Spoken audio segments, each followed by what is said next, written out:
In the heart of Washington, D.C., the courtroom buzzed with a mix of anticipation and murmurs. The air was thick with tension, as if something extraordinary was about to unfold. On one side of the room sat Veronica Davenport, her posture straight, her gaze unwavering, determined yet quietly burdened by the memories of past injustices. On the other side stood Officer Dean H. Haskins, his body language oozing arrogance, his smirk a clear reflection of his belief in the unshakable power of his badge. As he glared across the room, a sense of superiority emanated from him like an invisible force field. Gossip swirled throughout the packed gallery. Whispers floated through the air. "There's something off about this case." It felt like the truth was just beneath the surface, threatening to explode and shatter the assumptions everyone had made about the people in this room. Then, in one explosive moment, Veronica reached into her bag and calmly produced a badge, a U.S. Secret Service credential. The room fell silent, the power in her action palpable. The sneer that had once danced on Officer Haskins' face disappeared, replaced by an expression of cold disbelief. Outside, the morning sun filtered through the towering facades of Washington's historic buildings, casting long shadows across the streets. The city was alive. Cars honked, pedestrians hurried, and tourists took photos of the grand structures that symbolized the core of America's democracy. Just a few blocks away from the White House, a lone police cruiser sat idling, its lights flashing in the early morning haze. Officer Dean H. Haskins leaned lazily against his car, nursing a cup of coffee, his eyes scanning the throngs of people moving past him. Haskins had always felt a sense of superiority since arriving in the city. A small-town boy from Virginia, he wasn't accustomed to the fast pace, the diverse faces, and the complex power dynamics that defined the nation's capital. But what really gnawed at him wasn't just the city itself. It was the raw, intoxicating power that came with wearing a badge. He relished it, using it to control, to impose, to dictate. That morning, a cloud of cynicism hung over him as he stood there, watching the people, judging them. Then, he saw her, Veronica Davenport, a tall, elegant black woman in a navy suit walking briskly along the sidewalk. Her poise was striking, but it also set something off in him. Why did she seem so calm, so composed? Why wasn't she anxious, like the others? To Dean, that was an anomaly, a challenge. She looked out of place, like someone trying too hard to appear above the rest. Without hesitation, he threw his empty coffee cup aside, slid into his cruiser, and started following her. The police cruiser rolled slowly behind her, keeping just enough distance to make sure she noticed it. Veronica glanced over her shoulder, but her pace never wavered. Her focus remained unbroken, and Dean felt a strange surge of satisfaction. She was uncomfortable, that was clear. She knew he was there, but that was just the start. Soon his cruiser pulled alongside her, and he rolled down the window. "Ma'am," he called out, the words dripping with feigned politeness. "Mind stepping over here for a moment?" For a brief moment she met his eyes, then simply kept walking, her steps unwavering. Dean's pride flared, his face flushed with irritation. He pressed the siren once, just enough to get her attention. "Ma'am, I said step over here," he repeated, his voice more forceful now. The sound of honking horns from irritated drivers faded into the background. Veronica paused and turned, her expression calm but her eyes revealing a quiet storm. "Is there an issue, officer?" she asked, her tone even and composed. But beneath the surface, there was something powerful, an unspoken defiance. Dean felt a twinge of doubt. He hadn't expected her to be so unflappable. He took in her expensive watch, her immaculate appearance, her effortless confidence. There was no sign of fear, no sign of guilt. To him, that only confirmed his suspicion. She had to be hiding something. "You're walking in a restricted area," he said, stepping out of the car with his hand resting on his holster. "I'm going to need to see some ID." The woman didn't flinch. "This sidewalk isn't restricted," she replied coolly. "I walk here every day." Her voice remained even, betraying nothing of the frustration that must have been building inside her. For a moment, the tension between them was almost palpable. Dean's eyes flicked over her like he was searching for a crack in her calm demeanor, but all he found was the unmistakable presence of someone who was used to standing her ground. Identification. he demanded again, more harshly this time. Veronica sighed, the weight of the situation pressing down on her. She had dealt with officers like him before, men who mistook their badges for godlike power, who thought that their position made them untouchable. But she was no ordinary civilian. Slowly, carefully, she reached into her purse, pulled out a wallet, and produced her driver's license. Dean took the card from her and studied it. Veronica Davenport. The name meant nothing to him, but something about her, her composed demeanor, the elegance in her every movement, seemed to unsettle him. He turned the license over, trying to find a reason to arrest her, anything that could justify the way he was treating her. There was nothing, no warrants, no history of any trouble. "Where are you headed?" he demanded, unable to hide the simmering frustration. "To work," she replied simply. She didn't seem like someone who had anything to prove. She wasn't rattled. She wasn't intimidated. Dean's voice hardened. "Where do you work?" Veronica paused for a split second as if considering how much to say. "Is there a problem, officer, or can I go?" she asked, her patience wearing thin. His anger boiled over.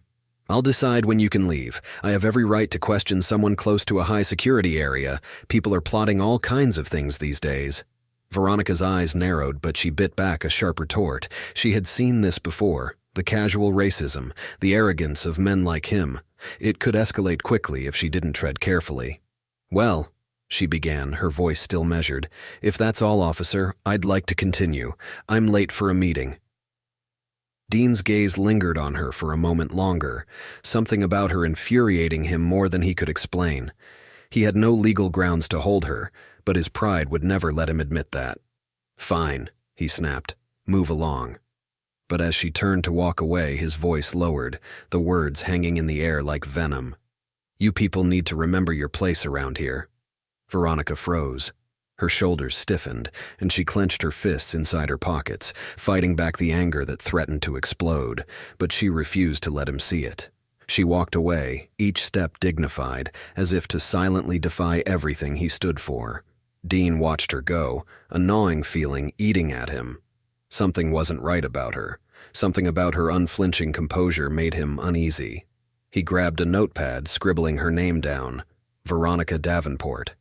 He didn't know why, but he wasn't done with her. Not by a long shot. 3 days later, Veronica sat in her office at the U.S. Department of Homeland Security.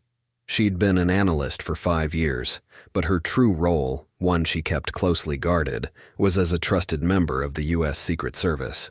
Her job was high stakes, her work often requiring her to be in close proximity to the nation's most important figures. Her presence was discreet, her actions calculated. The memory of her encounter with Officer Haskins still lingered. It was just another episode of racism, another unjust moment she had to swallow. But something about that day, his words, his sneer, stirred a fire within her. She couldn't let it go. A knock on her office door snapped her from her thoughts. "Davenport," said her colleague Gabriel Molina, his voice low. "Director Clean wants to see you. Now."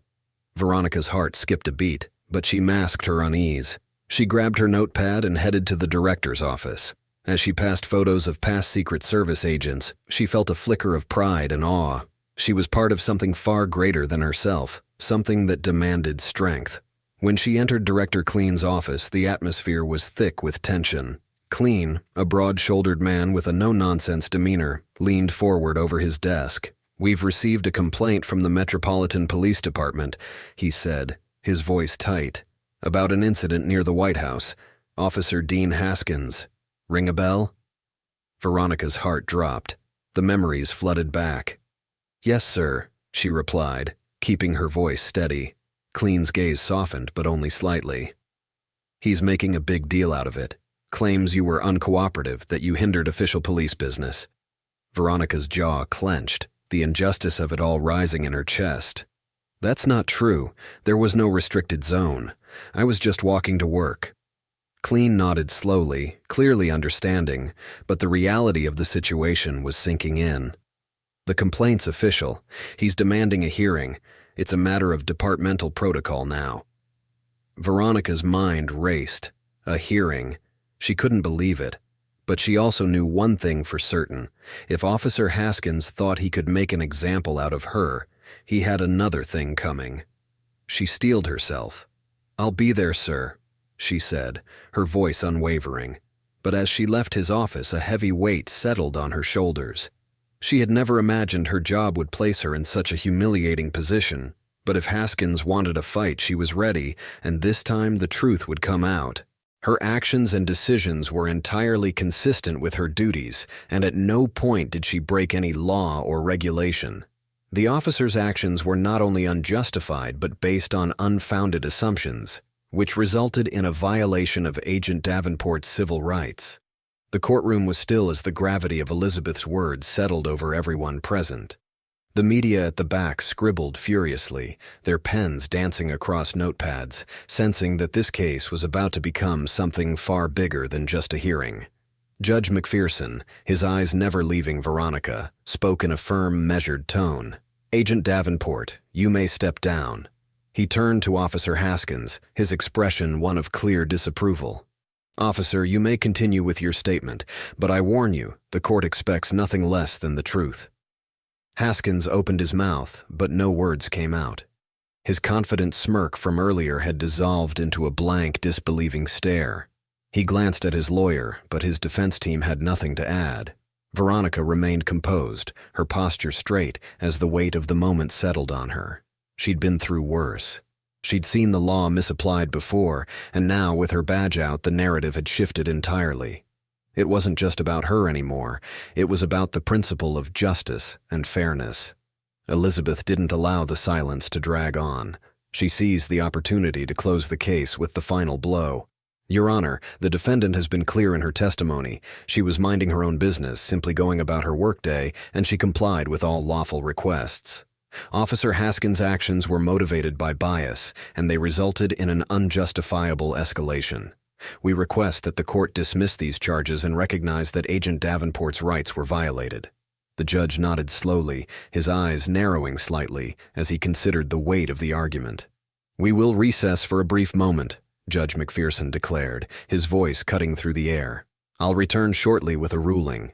As the gavel came down, the tension in the room loosened ever so slightly, but it was clear that the battle was far from over. For Veronica, this was not just a fight for her career, but for the dignity of all those who had been unjustly targeted by the system. She knew this case was only one piece in a much larger puzzle, but the stakes were high, and for now, she had made her stand. Outside, the crowd of protesters continued to chant, their voices rising in unison, echoing the very principles Veronica had fought for inside the courtroom. The legal battle may have been far from over, but this was a victory, a moment of vindication that would ripple through the corridors of power. And for the first time in a long while, Veronica allowed herself to feel a spark of hope. The police precinct demanding justice, calling for accountability, and chanting for reform. Officer Haskins's name was plastered across news outlets, the subject of scorn and ridicule. What had once been a profession he felt proud to be part of now seemed like a distant memory, tainted by a mistake that would follow him for the rest of his life. Sitting in the dim light of his apartment, Haskins felt the weight of the consequences bearing down on him. He had always prided himself on doing what he thought was right, even if it meant bending the rules. But now, he wasn't so sure. His phone buzzed with a text message from his attorney, a simple yet chilling update. Internal Affairs had begun their investigation. He slammed his fist on the coffee table, rattling the empty bottle. His mind raced, trying to think of a way out, a way to reclaim some of his former life, some of the power he had lost. He had always been quick to assert his authority, but now he was powerless, under investigation, and under the microscope of public opinion. For a moment, Haskins considered calling someone for help, but who could he turn to? The department had distanced itself from him, his colleagues avoided him, and even his attorney seemed less interested in defending him. He was alone. His thoughts turned back to Veronica. That woman, he seethed. Her calm, composed demeanor had humiliated him. He couldn't shake the image of her standing there in that navy suit, pulling out her badge with that quiet, assured strength. His pride had been wounded, and that stung more than anything. She had outsmarted him, outmaneuvered him, and now her face was all over the news, a symbol of resistance and empowerment. Haskins knew there was no going back to the way things were before. No matter how much he hated the situation, he couldn't deny that his actions had led him here, to this moment of reckoning. His career, his reputation, everything he had built was now on the brink of collapse. He poured himself another drink, the alcohol a poor substitute for the clarity he craved. His phone buzzed again, but he ignored it this time. Haskins knew there was no going back to the way things were before. No matter how much he hated the situation, he couldn't deny that his actions had led him here, to this moment of reckoning. His career, his reputation, everything he had built was now on the brink of collapse. He poured himself another drink, the alcohol a poor substitute for the clarity he craved. His phone buzzed again, but he ignored it this time. There was no escaping the storm he had set in motion. He had pushed too far, made too many mistakes, and now there was no way to undo the damage. In a small way, he began to understand what Veronica had felt in that courtroom, standing her ground despite the pressure. But unlike her, he wasn't prepared to own up to his mistakes. Instead, the rage festered, fueling a deeper resolve. If he was going down, he'd make sure she paid for it too. Little did he know, the path he was about to take would only dig him deeper into a hole he could never climb out of. Karma had a way of working its will, and for Dean Haskins, it was just beginning. MPD headquarters called for more than just suspension. Disciplinary action seemed inevitable. Haskins, seething with anger, took another swig of bourbon. His phone buzzed, a message from a colleague. "IA is digging into your files. They're looking for patterns." "Patterns," Haskins muttered, hurling the phone across the room. The media spotlight meant the department wouldn't sweep his past actions under the rug this time.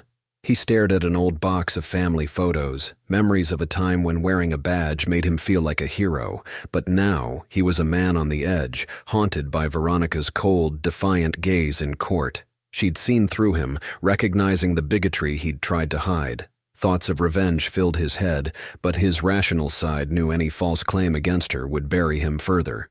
Day by day, the pressure built, his name spread across the media, serial abuser of power, racial profiler. Even though isolated, a few old friends still backed him, offering hollow words of encouragement. But he knew it was only a matter of time. Meanwhile, Veronica continued her life under constant unease. A dark sedan had followed her, and her instincts screamed that something more sinister was at play. She told Gabriel Molina about her fears over a late-night coffee. "You're not just an agent anymore. You're a headline," he said.